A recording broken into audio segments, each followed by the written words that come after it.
Salam hangat Rahayu Bagja Waluya.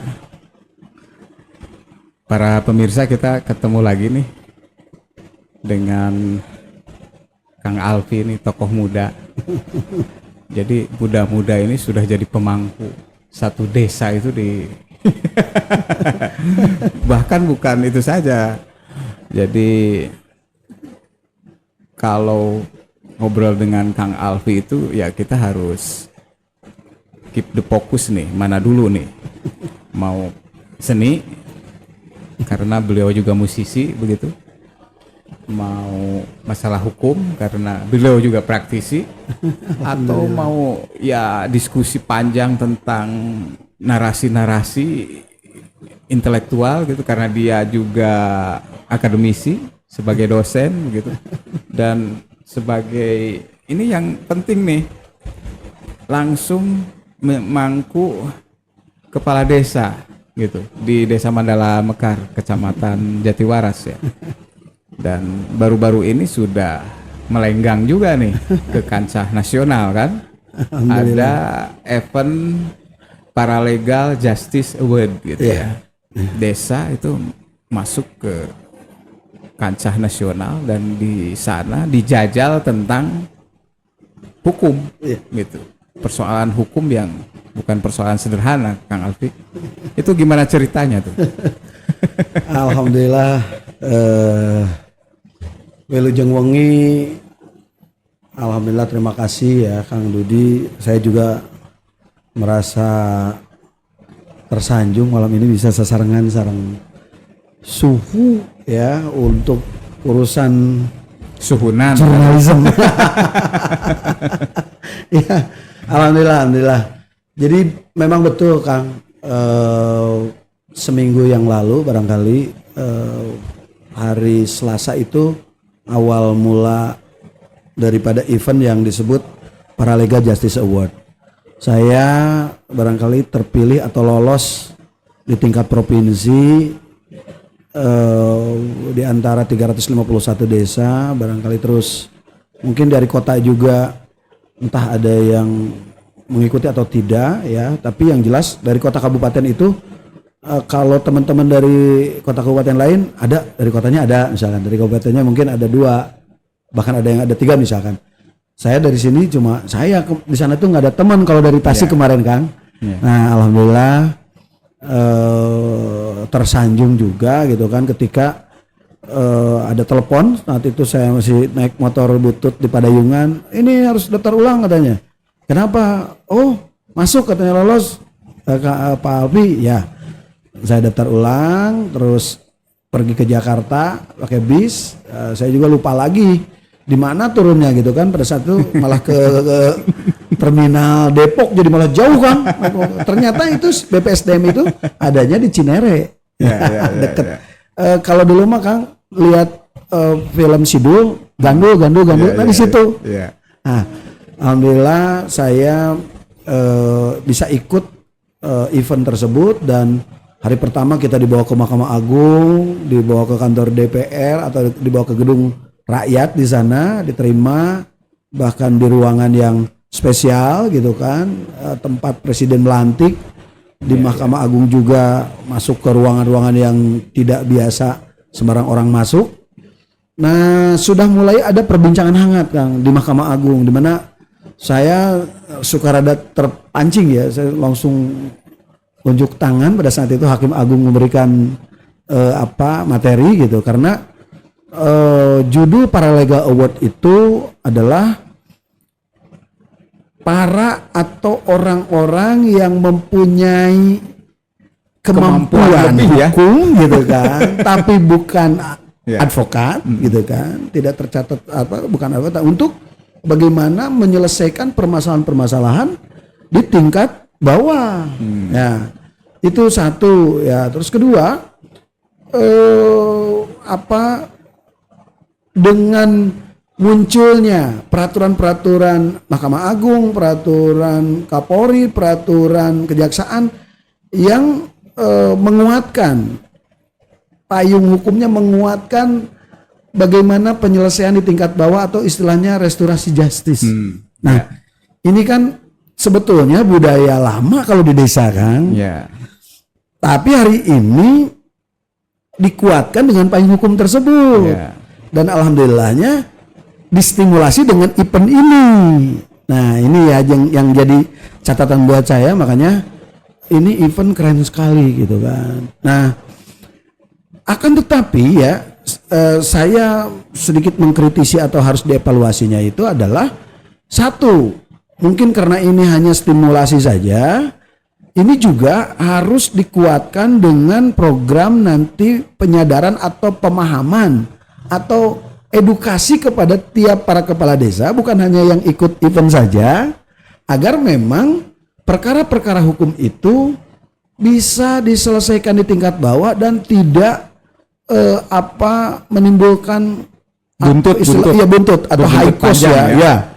Cost baik itu secara nilai rupiahnya, karena memang perkara ketika didaftarkan itu kan bayar kan. Ya. Kedua, cost sosial karena setiap permasalahan yang diselesaikan diketok palu di pengadilan itu belum tentu juga menyelesaikan masalah. Ya. Bisa saja malah menimbulkan masalah baru kan. Ada residunya ya. Ada residu. Ya. Dan bahkan kalau di perdata kadang-kadang kan diketuk pun palu hakim di situ belum tentu yang menang itu misalkan bisa menikmati atau pada saat itu secara langsung misalkan menguasai objek daripada yang disengketakan. Tapi kalau win-win solution di bawah kan, itu biasanya para pihak itu karena ini mengusulkan itu, biasanya win-win solution. Nah makanya saya yakin para kepala desa di seluruh Indonesia ini pasti pernah menyelesaikan ini. Tapi dengan adanya event kemarin itu lebih bisa dipertanggungjawabkan nanti keputusan, karena kerangka atau perangkat aturannya itu sudah diberikan gitu loh. Tidak hanya sekedar yuk beresin, udah saya salaman, atau kadang-kadang mungkin penyelesaiannya itu misalkan tiba-tiba memunculkan lagi perkara baru ketika misalkan diteliti atau masuklah misalkan para penegak hukum termasuk pengacara misalkan, oh ini nggak bener nih prosesnya, perdamaiannya.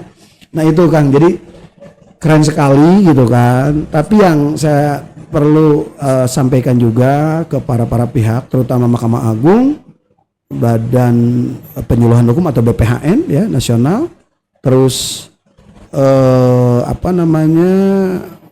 Kemenkumham ini ya, terutama panitia yang di sana. Ini Pak Menteri juga mungkin harus bahasa terlalu keren, mungkin menginvestigasi lagi gitu kan, apa kriteria yang akhirnya dari 300 peserta tersebut misalkan muncul top 10, top 3, karena ketika misalkan itu nanti jadi maskot, ini Indonesia loh Kang. Jadi ketika misalkan muncul si A jadi juara misalkan, atau jadi top 3, jadi top 10, nah kan, nanti kan dipertanyakan produknya. Ya, di samping post test atau pre test atau misalkan keaktifan di kelas kemarin yang jadi patokan misalkan itu ukurannya, juga kan misalkan harus ada, misalkan kalau ada standar ukurannya berapa perkara hukum yang diselesaikan di desanya. Jelas ya indikatornya. Terukur kan? Terukur. Berapa kali dia bisa mendamaikan, tingkat kerumitan perkaranya itu seperti apa gitu kan, sehingga mampu menyelesaikan di bawah dan akhirnya bisa menjadi berdamai gitu kan itu. Nah itu barangkali yang kita koreksi sehingga di event-event selanjutnya ya harus lebih lebih holistik lagi, membuat konsep yang akhirnya tujuan daripada para Legal Justice Award itu betul-betul tercipta atau teraplikasikan gitu kan. Secara konsep sebetulnya substansinya keren kan? Sangat keren kan? Sangat keren. Tapi ketika diturunkan ke tataran teknis, nah di sini ada persoalan kan, diantaranya yang tadi itu ukuran, kriteria gitu kayak gitu. Memang kemarin seperti apa sebetulnya? Ya prosesnya gini Kang. Jadi kita sebetulnya pas masuk kelas misalkan juga sebetulnya sama pendamping kelas itu disampaikan. Contoh misalkan hari ini pemilihan ketua kelas dan salah satu keaktifan itu adalah kriteria daripada menunjang penilaian. Ya. Tapi ternyata misalnya pas saya tanya ada dari satu kelas itu 5 orang yang masuk top 10. Saya tanya misalkan ke teman-teman yang di kelasnya, kebetulan satu kamar, pas pulang, enggak Pak Kades, katanya itu justru yang pada diem itu enggak aktif misalkan. Biasa-biasa aja kan gitu. Nah ini kan jadi justru kan pertanyaan. Terus malah banyak celotehan, apa karena rambutnya pirang misalkan ya, apa karena cantik, apa karena muda. Akhirnya kan muncul itu Kang. Bahkan dari satu kawan-kawan kita dari satu kabupaten provinsi, saya sebetulnya masalahnya bukan tidak terima ya, saya terima aja kata yang top 10 itu. Tapi kalau ukurannya itu berarti kami semua bodoh semua katanya. Kenapa saya bilang kan tanya ya ini selarohan namanya juga. Saya tanya kenapa? Ya kan itu katanya tadi ditanya sama dewan pakar aja yang pertanyaan-pertanyaan standar itu tidak bisa menjawab dengan baik. Ya saya sampaikan nih contoh sampai detailnya. Pertanyaannya sekedar seperti gini. Bagaimana saudara menyikapi ketika ada bantuan sosial di desa itu yang ternyata nama-nama itu muncul orangnya itu lebih kaya daripada orang-orang yang sebetulnya belum menerima tapi diduga kondisi sosialnya lebih memungkinkan berhak untuk menerima misalkan. Ya lebih berhak. Kan? Itu kan misalkan muter. Ya barangkali dari hal itu sampai 3 menit kemudian dewan pakarnya bertanya lagi. Yang saya tanyakan bagaimana saudara menyikapi keputusan saudara ketika nah ini kan indikasi kan. Nah terus yang kedua ini contoh misalkan. Bagaimana dengan bantuan sosial yang ini oleh pemerintah? Bagaimana pikiran saudara? Ini misalkan malah jawabnya saya dengan Agni itu misalkan mengumpulkan ini dan saya memberikan kios atau nah ini Kang. Jadi bagaimana seorang hakim mediator bisa menangkap mempetakan permasalahan apabila ditanya seperti itu aja misalkan ya. Itu tidak akurat menangkap. Karena mediator itu atau paralegal itu ini yang telinganya itu harus peka apa keinginan pihak ini, apa keinginan pihak ini yang akhirnya bisa ketemu satu meja dan arahan-arahan si fasilitator atau kita yang sebagai paralegalnya itu bisa diterima oleh dua belah pihak sehingga si dua belah pihak itu merasa kepentingannya itu terakomodasi. Maka muncullah perdamaian karena ada kesepakatan yang dianggap itu win-win solution. Ya kalau itu kan pertanyaannya jawabannya opini kan, pendapat faksional ya, tidak faktual kan. Betul. Kalau tadi berapa kasus yang diselesaikan, serumit apa gitu. Itu kan by data ya. Betul, dengan data gitu. By data. Itu lain cerita kan kalau begitu. Jadi terukur kan indikatornya. Betul. Tapi lepas dari itu sebetulnya event kemarin itu spiritnya kan harus terus dipermanenkan menurut saya. Begitu. Keren Kang, betul. Saya berpikir bahkan di media ya, yang saya pada saat itu diwawancara di sana oleh salah satu media Kompasindo gitu ya. Saya justru menyampaikan bahwa jangan hanya berhenti di Paralegal Justice Award. Karena di Indonesia itu ada 78.000 sekian desa yang saya yakin semuanya juga punya perkara yang sama. Artinya banyak perkara yang harus diselesaikan di wilayah itu. Dan negara itu akan terselamatkan. Aku bisa jadi misalkan contoh gini aja, logika sederhana. Ketika permasalahan-permasalahan diselesaikan di bawah, maka hasil daripada ketok palu hakim itu kan kalau pidana itu pasti kan masuk lapas. Di lapas itu misalkan diponis berapa tahun dan sebagainya. Satu daya tampung. Kedua, negara kan akhirnya harus mengeluarkan kos untuk makan, untuk kesehatan dan sebagainya. Nah, ini Kang sudah barangkali ini juga sudah harus diketahui oleh semuanya. Jangankan hal makannya gitu kan, ruangannya aja kadang-kadang saya lihat gitu ketika misalkan kita berkunjung ke lapas, karena saya juga beberapa kali menjadi pembicara gitu karena diundang di sana gitu kan untuk pembinaan hukum, banyak yang sebetulnya satu ruangan juga sudah terlalu penuh. Maka keren sekali event ini ketika efeknya di tatanan bawah itu bisa menyelesaikan hukum yang akhirnya tidak muncul ke pengadilan gitu kan. Dan itu sebenarnya sejalan ya dengan undang-undang desa kan, rekognisi diantaranya kan, mengembalikan marwah desa. Betul. Saya juga ingat ya sedikit mungkin kalau apa ya kalimatnya lupa kalau detailnya, bahwa memang di undang-undang desa juga sudah dikatakan ya bahwa apabila desa itu bermasalah, termasuk warganya bermasalah, itu kepala desa itu sudah otomatis jadi kuasa hukumnya. Ya, terus kedua bahwa desa itu punya hak otonomi ya, punya kewenangan yang berdasarkan hak asal usul, termasuk juga misalkan dan memang kepala desa juga punya kewenangan pembinaan. Nah, jadi desa yang sudah hadir sebelum Indonesia merdeka dengan budaya hukumnya, dengan budaya sosialnya, diperkuat dengan undang-undang desa, dan sekarang distimulasi dengan Paralega Justice Award, ini sebetulnya kan keren sekali ya kalau menurut saya. Jadi akhirnya judulnya bahwa pembangunan Indonesia dari desa itu ini bisa terakomodasi dengan munculnya misalkan beberapa aturan dan dikuatkan dengan Paralega Justice Award yang diadakan oleh Kemenkumham, BPAN dan Mahkamah Agung. Ini keren sekali kan.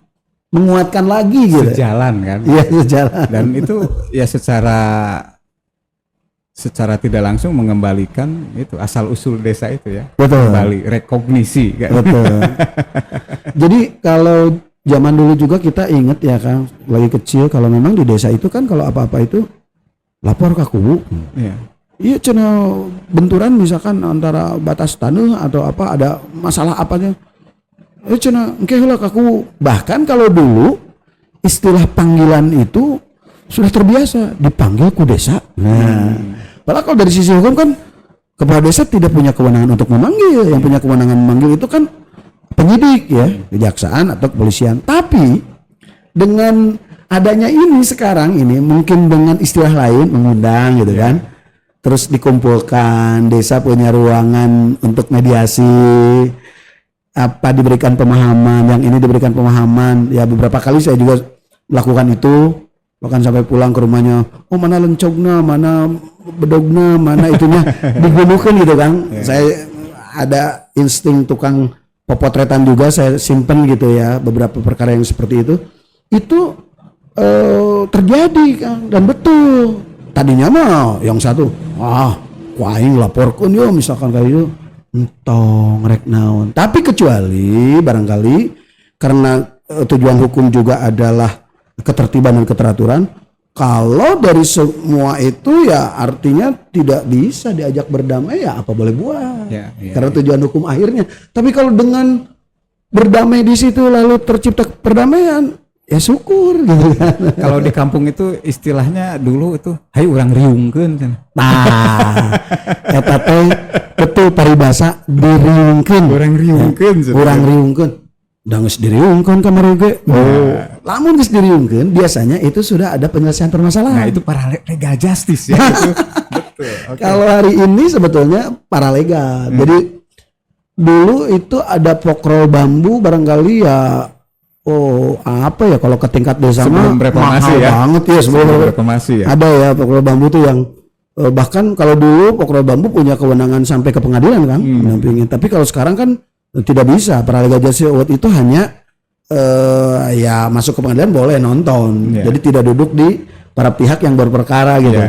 Nah, ini jadi kata Akang tadi bisa diriungkan itu sebetulnya siapapun pada saat itu yang menjadi hakim perdamaian atau menjadi fasilitator itu paralega. Nah, kepala desa ada di sana kan. Pasti. rata-rata kepala desa atau pemangku agama. Kalau di lembur itu Kang Ajengan misalkan gitu, menjadi apa ya, finishing penyelesaian setelah kepala desa mutuskan oh sia ulah kieu nanti biasanya ada pemangku agama yang guys ayeuna berdamai teh seperti ini gitu kan. Sebenarnya kapasitasnya sudah kuat ya warga desa itu untuk menghadapi persoalan-persoalan hukum kan sebetulnya ya. Sejak lalu kan, sejak lama gitu. Nah apalagi sekarang dikuat karena yang jadi persoalan sekarang tahu nggak nih ada ini gitu. Ada payung yang memayungi begitu. Boleh jadi belum tahu tuh. Ini tugas yang saya tadi sampaikan itu Kang, bahwa lah kalau pakai istilah gini lah Kang lah ya, kalau diperintahkan oleh pimpinan mah Kang, dan itu memang kan harus ada sosialisasi. Nah itu ya. dia. Jadi tapi kalaupun misalkan ini mah ya, dengan istilah saya tukang kupat tahu aja mungkin sebulan sekali kan suka sodako kan, sodako kupat tahunya. Ya. Kenapa sih kalau misalkan praktisi hukum juga sodako ilmu misalkan, itu kesadaran. Tapi ini akan lebih baik lagi ketika ada perintah. Artinya para hakim atau jaksa itu diberikan tugas untuk menyampaikan hal-hal atau mengedukasi para kepala desa dan lurah yang ada di wilayah hukumnya. Ya, itu menarik itu. Ini harus disampaikan itu. Ya. sangat harus sekali karena para kepala desa, saya yakin semua kepala desa pasti menjadi tumpuan permasalahan, dimulai hal-hal yang sifatnya dianggap enteng mungkin ya, perkara sampai yang berat pasti di desa mau Kang ke kepala desa dulu. Makanya kalau misalkan punya kemampuan atau diberikan bekal ilmu ini ya akan lebih akurat lagi nanti ketika menyelesaikan atau mendampingi atau mendamaikan para pihak. Hakim masuk desa, jaksa masuk desa kan gitu ya. Keren sekali Kang kalau itu terjadi. Oke, sip, mantap. Jadi ternyata literasi penting. Ya literasi hukum kayak begitu. Kang Alpi punya tips nanti ke depan bagaimana nih untuk solusi umpamanya paling tidak di desa Mandala Mekar gitu kayak gitu. Bagaimana nih cara supaya ya katakanlah kalau tadi kan sodako ilmu gitu kan, artinya bisa jadi pilot project juga tuh. Ya, saya punya apa ya, kalau bilang dalil atau ini adalah statement saya gitu kan, bahwa setiap manusia itu berpikir, berucap, bertindak itu sesuai dengan softwarenya. Kalau di perangkat lunaknya itu sudah nyampak ilmu gitu kan, karena software itu diisi dengan ilmu, maka saya yakin permasalahan-permasalahan yang timbul itu bisa diselesaikan dengan baik. Nah, maka saya bukan tips lagi, insya Allah saya sudah melakukan itu. Saya punya Universitas Emper Masigit, dan itu sudah sekarang diikuti oleh kurang lebih 3 desa di sana. Itu di desa tetangga juga sudah ikut, muridnya sudah, siswanya atau saya nyebutnya suka mahasiswa biar keren gitu kan. Itu sudah ada 87 orang kurang lebih. Jadi berbagai tahapan lulusannya juga sudah berapa angkatan gitu. Karena saya biasa kemarinnya di kota itu malam Senin, malam Rebo, malam Sabtu. Dulu kan sama Akang juga inget di Dokar. Ya dikumpulkan teman-teman anak-anak pang gitu. Saya edukasi atau ada sekolah di mana saja bisa berkumpul gitu kan, tidak perlu ada di kelas. Nah, itu sudah saya lakukan. Karena saya pikir justru program apapun, sehebat apapun, ketika audiens atau penerimanya atau masyarakatnya atau warga negaranya misalkan tidak terkoneksi, bisa-bisa kadang-kadang miskomunikasi kan. Nah, dengan saya turun itu misalkan nanti ada pendidikan kewarganegaraan. Jadi minimal tahu hak dan kewajiban setidaknya. Jadi ketika misalkan kita nanti punya program, kalau softwarenya sudah di-upgrade dulu kan, itu akan lebih mudah berkomunikasi dengan masyarakat, menyampaikan program-program. Jadi tips saya kalau tadi akan mohon tips ya edukasi warganya. Kita tidak mampu barangkali ya datangkan para pendidik atau para pembina yang dengan segenap tenaga gitu, karena mungkin dianggap hari ini pendidikan itu mahal. Cing, kira-kira ini banyak gak yang kira-kira orang-orang yang peduli tentang pendidikan? Ya, perangkat sudah ada, Iya. tinggal diinstal ya dengan program gitu. Betul, dengan Oke, program gitu ya. Closing Kang. Ya. Dengan adanya event Paralega Justice Award, saya mengucapkan terima kasih kepada Mahkamah Agung, BPHN, Kemenkumham, ya, Kementerian Hukum dan Hak Asasi Manusia. Keren sekali, dan lanjutkan gitu kan itu dengan lebih baik lagi, dan koreksi dari saya dalam penetapan top 10 atau top 3 dan sebagainya, itu yang harus dievaluasi, kriterianya harus jelas, apa parameternya gitu kan, indikasinya apa saja yang sehingga orang-orang tersebut, jadi jangan sampai tujuan daripada event tersebut ternodai dengan hal-hal yang tidak perlu gitu kan, Anti klimaks ya. anti klimaks yang akhirnya tidak perlu. Dan saya ingatkan sedikit ya bahwa tujuan hukum itu kan adalah terciptanya ketertiban dan keteraturan. Ini di event situ aja yang notabene di wilayah Kemenkumhamnya sendiri misalkan sudah terjadi ketidaktertiban gitu kan. Ini yang perlu barangkali diingatkan lagi kepada khusus panitia ya. Mungkin nanti menterinya juga mengingatkan atau mengevaluasi lagi, atau bahkan mungkin menyelidiki ini ada kepentingan apa, misalkan tiba-tiba kok dimunculkan yang top 10 atau top 3 ini. Bisa saja orang berasumsi seperti itu. Nah, mudah-mudahan tujuan hukum yaitu menciptakan ketertiban dan keteraturan yang itu adalah modal utama untuk terciptanya kesejahteraan. Ya, jadi jangan bermimpi tujuan negara itu mencapai kesejahteraan apabila ketertiban dan keteraturan itu tidak terwujud. Ya, itu oke. Kang. Pasti pembangunan juga terhenti ya. Sangat. Teman-teman, senang sekali bisa ngobrol dengan Pak Kuwu muda nih, multi talenta gitu. Dan ternyata ya itu tadi, padat sekali kegiatannya. Tempo hari dijajal nih di dijajal di Kemenkumham gitu ya. Menjadi ya salah satu ini ya. Sebetulnya itu sudah masuk nominasi kan, Ya. dari sekian dipilih gitu. Kemudian ya secara bertahap gitu, luar biasa gitu. Dan pesannya jangan berhenti sampai di sini, tapi ini harus dipermanenkan melalui edukasi, gerakan literasi, sadar hukum. Betul. Secara simultan gitu di seluruh desa. Gitu. Ya. Baik teman-teman, salam hangat, rahayu, bagja waluya, laju mulus, tinekanan, pamaksadan.